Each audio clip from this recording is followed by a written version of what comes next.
ये कहानी है 1938 की। कैरली नाम के एक आदमी की, हंगेरियन आर्मी में, और वो उस कंट्री का बेस्ट पिस्टल शूटर था।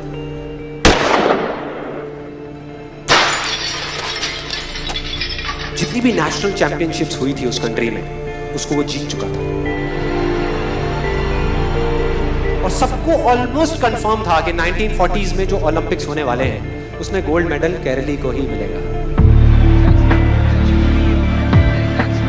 और उसने सालों से ट्रेनिंग करी थी।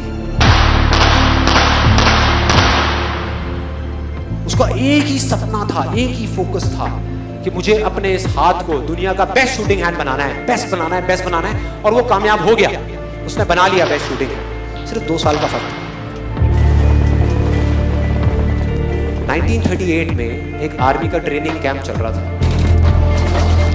क्योंकि वो आर्मी में था तो एक एक्सीडेंट हो गया। उसके उसी हाथ में जिससे उसने गोल्ड मेडल जीतना था, उसमें एक हैंड ग्रेनेड फट गया और वो हाथ चला गया। जो उसका सपना था, जो फोकस था, सब खत्म।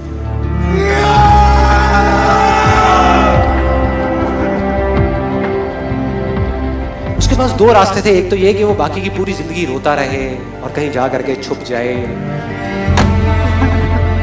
या अपना जो गोल था जिस पे उसने फोकस किया हुआ था उसको पकड़ करके रखे। तो उसने फोकस किया उस पे नहीं जो चला गया था, जो उसके पास नहीं था। उसने फोकस किया उस पे जो उसके पास था।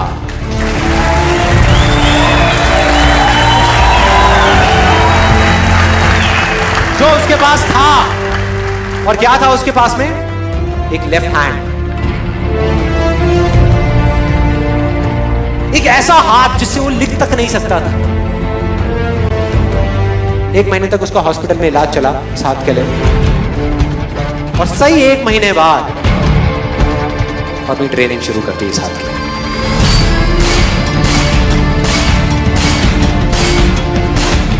ट्रेनिंग के 1 साल बाद, मतलब कि 1939 में वो वापस आया। नेशनल चैंपियनशिप्स हो रही थी वहीं पे हंगरी में, और बाकी भी बहुत सारे पिस्टल शूटर्स थे वहां पे। उन्होंने जा करके उसको कंग्रेचुलेट किया।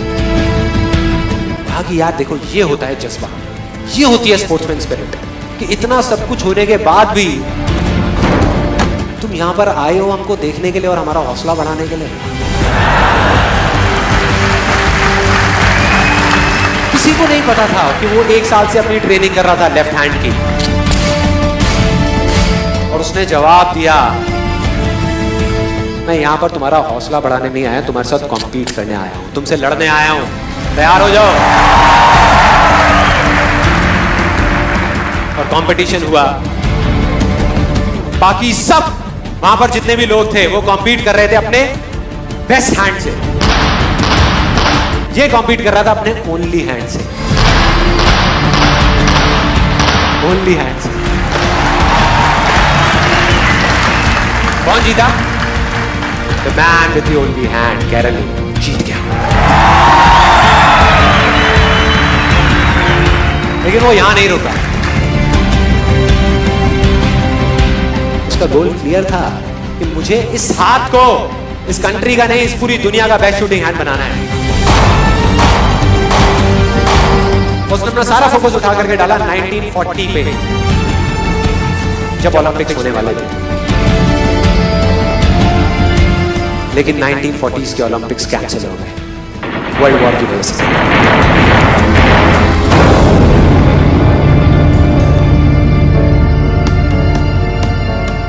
उसने अपना सारा फोकस उठा करके कहां डाल दिया? 1944 में जो ओलंपिक्स होने वाले थे उसके ऊपर।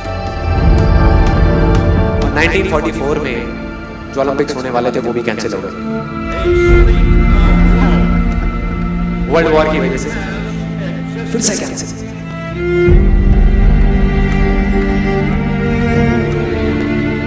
उसने अपना सारा फोकस उठा करके डाल दिया 1948 के ओलंपिक्स में। 1938 में उसकी एज थी 28 साल, 1948 में उसकी एज हो चुकी थी 38 इयर्स। और जो यंगर जो प्लेयर्स आते हैं निकल करके, उनसे कॉम्पीट करना मुश्किल होता चला जाता है। लेकिन मुश्किल नाम का ये वर्ड था ही नहीं उसकी डिक्शनरी में। वो गया, पूरे वर्ल्ड के बेस्ट शूटर्स आए हुए थे जो अपने बेस्ट हैंड से कॉम्पीट कर रहे थे, और ये अपने ओनली हैंड से कॉम्पीट कर रहा था। और कौन जीता? The man with the only hand.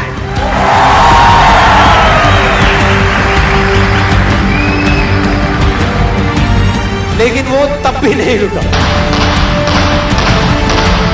1952 Olympics, दोबारा कॉम्पीट किया उसने, और इस बार गोल्ड मेडल कौन जीता? गैरल ली। 4 साल बाद दोबारा से, और पूरी की पूरी हिस्ट्री को बदल करके रख दिया ओलंपिक्स। इस पर्टिकुलर कंपटीशन में उससे पहले किसी भी एथलीट ने लगातार 2 गोल्ड मेडल्स नहीं जीते।